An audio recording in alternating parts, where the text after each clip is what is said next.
সংবিধান কিন্তু আরো বেশি পঙ্গু হয়ে যাবে। সংস্কার লোক দেখানো হলে সংবিধান আরো পঙ্গু হয়ে যাবে। রিজভী। বিএনপির সিনিয়র যুগ্ম মহাসচিব রুহুল কবির রিজভী বলেছেন, অন্তর্বর্তী সরকারের সংস্কার কার্যক্রম যদি লোক দেখানো হয় তবে তা সংবিধানকে আরো পঙ্গু করে দেবে।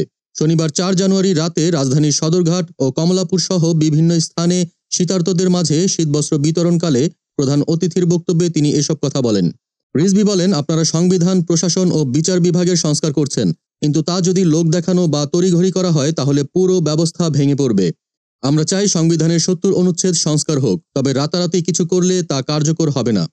তিনি আরও বলেন, দেশে গণতন্ত্র ধারাবাহিকভাবে এগোতে পারেনি। রাজনীতিবিদদের জন্য যথেষ্ট সুযোগ না থাকায় বিভিন্ন অসাধু ব্যবসায়ীরা সংসদ সদস্য হচ্ছেন।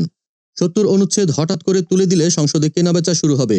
এই অনুচ্ছেদ অনুযায়ী দলীয় সিদ্ধান্তের বাইরে ভোট দিলে সংসদ সদস্যরা সদস্যপদ হারান।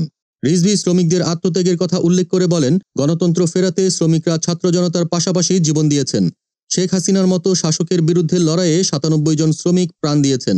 সেই আত্মত্যাগের মূল্য দিতে হলে অন্তর্বর্তী সরকারকে শ্রমিকদের জীবনমানের দিকে নজর দিতে হবে।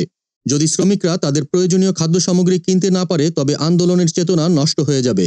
শীতবস্ত্র বিতরণকালে আরও উপস্থিত ছিলেন বিএনপি চেয়ারপারসনের বিশেষ সহকারী শামসুর রহমান শিমুল বিশ্বাস, বিএনপির সহ অর্থনৈতিক বিষয়ক সম্পাদক মাহমুদুর রহমান সুমন, শ্রমিক দল দক্ষিণের সভাপতি সুমন ভূঁইয়া, সাধারণ সম্পাদক সবুজ, ছাত্রদলের সহসভাপতি তৌহিদ আউয়াল সহ অনেকে।